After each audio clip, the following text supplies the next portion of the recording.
देख रहे हैं न्यूज़ इम्पैक्ट। मेरे साथ मौजूद हैं ग्वालियर के पुलिस उप महानिरीक्षक अरविंद सक्सेना जी। आज डायल 100 समाप्त हुई और डायल 112 की शुरुआत हो गई है।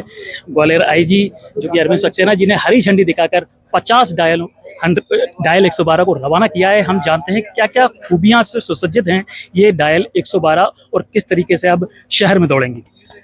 देखिए, फर्स्ट एक्शन व्हीकल के तौर पे पहले आपने डायल 100 को मूव होते हुए देखा है और डायल 100 व्हीकल्स हमारे जो है डायल 100 को कॉल करने पे किसी भी नागरिक को जिसको आकस्मिक परिस्थितियों में आवश्यकता पड़ती थी उसको जाके आवश्यक मदद इवेंट मिलने के बाद करते थे।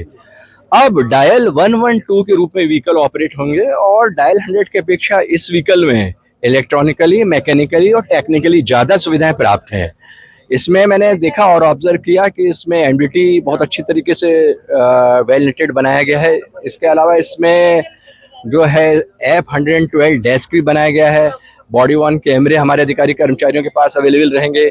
इसके अलावा कई परिस्थितियां ऐसी आती हैं कि जो गाड़ियां हैं ये इस प्रकार से एक्सीडेंट होकर फंसी रहती हैं जिसमें पीड़ित लोग हमको सहायता के लिए कॉल करते हैं कि उनको उसके ग्लासेस रहते हैं या किसी मेटेलिक पार्ट को काटना पड़ता है, तो विशेष प्रकार के जो कटर्स हैं इसमें। इसके अलावा जो मेडिकल एड प्रोवाइड करने के लिए भी जो विशेष प्रकार की जो मेडिसिन्स हैं, स्ट्रेचर्स हैं। तो कुल मिला के ऑब्जेक्ट यही है कि किसी भी तरीके से जो पीड़ित है उसको प्राथमिक हम सहायता जो है हर प्रकार की फर्स्ट एड मेडिकली भी दे सकें। फिर इसके पश्चात जो टेक्निकल सहायता होती है जो वो पुलिस के साथ कोऑर्डिनेशन बना के जो है हमारे डायल 112 व्हीकल वो हमारे पुलिस अधिकारी कर्मचारी जो इसमें तैनात रहेंगे वो दे सके।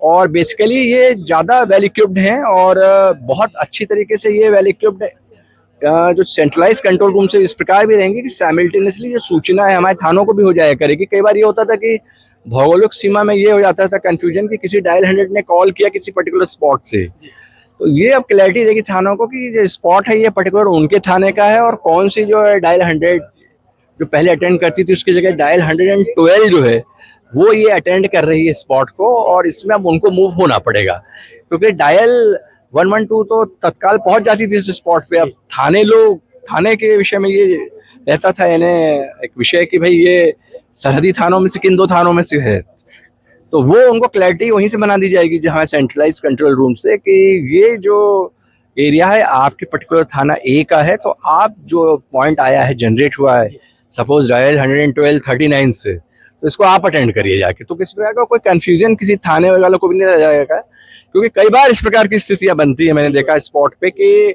हमारी डायल 112 तो अपना काम करती रहती है जाके, लेकिन उनको एक एक्स्ट्रा पुलिस फोर्स की आवश्यकता पड़ती है जो लोकल थाने को तुरंत प्रोवाइड करनी पड़ती है, तो वो काम भी अब बहुत अच्छी तरीके से कोऑर्डिनेटेड हो पाएगा। कुल मिला के हम ये मान सकते हैं कि पुलिस और जनता के बीच में जो सामंजस्य है वो बिल्कुल व्यवस्थित होने वाला है। बिल्कुल, बहुत अच्छी तरीके से। इसका उद्देश्य ये है कि आकस्मिक परिस्थितियों में उनको त्वरित सहायता हमारे जो FRV 112 कह सकते हैं आप या डायल 112 कह सकते हैं उसके माध्यम से हम लोग तत्काल आम नागरिकों को दे सकें, जिससे कि उनको तत्काल राहत देने के लिए हमारे इसमें उपस्थित अधिकारी और अन्य कोई पुलिस की सहायता आवश्यक है तो अन्य अधिकारी भी वहां पहुंच के दे सकें। तो ये थे हमारे बीच ग्वालियर आईजी अरविंद सक्सेना जिन्होंने बताया कि किस तरीके से डायल 112 की क्या खूबियां हैं और किस तरीके से ये अब फर्क करने वाली है, क्योंकि एक्स्ट्रा जो काम है वो ग्वालियर की इस डायल 100 में पुलिस को मिला है और जनता और पुलिस के बीच काफ़ी अच्छा सामंजस्य होने वाला है, क्योंकि कई खूबियां के बीच ये पूरी मार्केट में ये डायल 112 उतरने वाली है।